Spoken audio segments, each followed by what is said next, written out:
네, 안녕하세요. 7월 18일 목요일 이사야 60장 10절부터 22절까지의 말씀을 본문으로 작은 자가 천이 되고 약한 자가 강하리라 라는 제목의 큐티 시작하도록 하겠습니다. 여러분 말씀 한 번 이상, 두 번, 세 번, 더 많이 읽으시면 좋고요. 많이 읽어봐 주시고 질문하고 그리고 여기 해설까지 읽어보시는 걸 추천드릴게요. 어제에 이어서 오늘 본문에는 하나님께서 하나님의 영광의 빛을 하나님의 나라 이스라엘에게 비추시니 그로 인해 나타나는 일들, 그걸 가르쳐 주시는 거예요. 그걸 예언하시는 겁니다.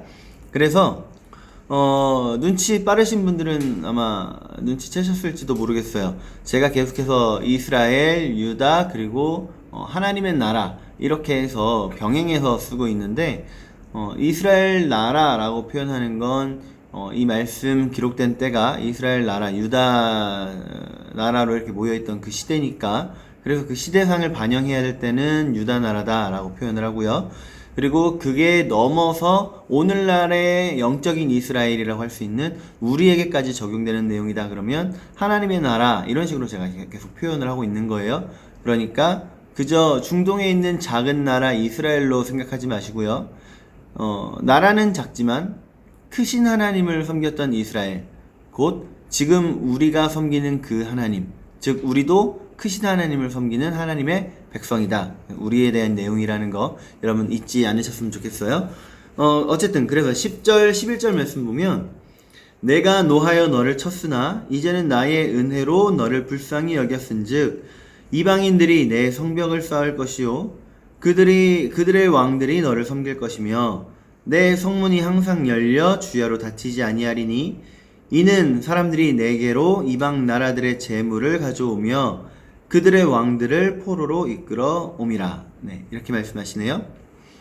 지금까지는 사실 이스라엘 나라가 하나님으로부터 진노를 사서 하나님의 나라임에도 불구하고 계속해서 하나님의 진노를 사서 그 징벌을 받는 모습, 계속해서 보여줬죠. 사사기 시대 때부터 시작해서 계속해서 믿다가 죄를 범했다가 또 이제 하나님 징벌 받고 회개하고 용서하시고 또 징벌 받고, 이게 사사기에서만 끝나는 게 아니라 예수님 오시는 그날까지 계속해서 반복이 되잖아요.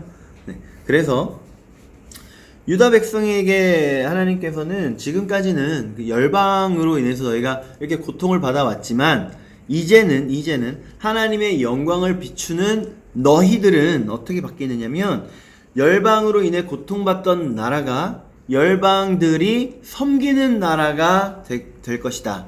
이렇게 말씀을 하시는 거예요. 그래서 21절, 22절 말씀도 보면요. 내 백성이 다 의롭게 되어 영원히 땅을 차지하리니 그들은 내가 심은 가지요 내가 손으로 만든 것으로서 나의 영광을 나타낼 것인즉 그 작은 자가 천명을 이루겠고 그 약한 자가 강국을 이룰 것이라 때가 되면 나 여호와가 속히 이루리라. 이렇게 말씀하십니다. 하나님께서 어떻게 바꾸신다는 거예요? 약한 나라였고 작은 나라였지만 그 작고 약한 그들의 모습에서 끝나는 것이 아니라 이제는 한 명이 천명, 그뿐만이 아니라 작은 나라, 약한 나라가 강국을 이룰 것이다. 인구수도 많고 국방력도 강한 그런 나라로 만들 것이다 라고 말씀하시는 거죠. 도대체 하나님 그 이스라엘이 뭐가 예쁘다고 이렇게까지 하실까요? 이스라엘 나라에게 하나님께서 어마어마하게 여러 번 기회를 주셨죠. 근데 하나님의 나라는 하나님께서 통치하시는 나라, 너무나도 아름다운 나라일 것 같지만 이 땅에서의 하나님 나라는 결국엔 사람들이 사는 나라이기 때문에 어떻게 달라져요? 하나님 나라이지만 여전히 우리도 계속해서 죄를 짓고 살아가죠. 그런데도 하나님 우리에게 계속해서 똑같이 기회 주시고 또 용서하시고 그런 모습, 이스라엘의 모습을 보고 우리가 욕할 필요가 없어요. 우리의 삶이 똑같아요. 그래서 하나님 도대체 뭐가 예쁘다고 이렇게 계속 우리를 용서하시고 우리를 계속해서 사랑해 주시나? 우리 21절 말씀 읽었는데 중간부터 보면요. 그들은 내가 심은 가지요 내가 손으로 만든 것으로서, 하나님이 손으로 직접 만드신 것으로서 나의 영광을 나타낼 것인즉 우리가 누구의 소유다라고 말씀을 하시는 거죠? 하나님의 소유다. 하나님의 소유. 하나님께서 하나님의 소유이기 때문에 너무나도 사랑스러워서 회복시키시는 거예요.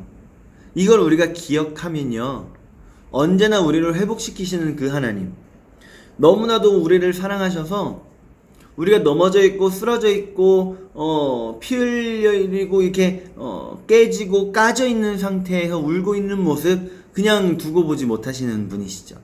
우리를 또 세우시는, 회복시키시는 하나님, 그 하나님을 온전히 우리가 의지해서요, 오늘 하루 살아가는 동안에 내가 이렇게 힘들고 저렇게 힘들고 하지만 그 힘든 거에 빠져들고 힘든 거를 묵상하는 게 아니라 힘든 상황 가운데 있지만 거기에서도 우리를 바라보시고 우리를 긍휼히 여기시는 하나님, 네, 우리 하나님, 그 하나님을 묵상하는 거예요. 그 하나님을 바라보는 거예요. 그렇게 해서 진정한 기쁨으로 오늘 하루를 살아가는 저와 여러분들 되시기를 축복합니다. 오늘 좋은 하루 되세요.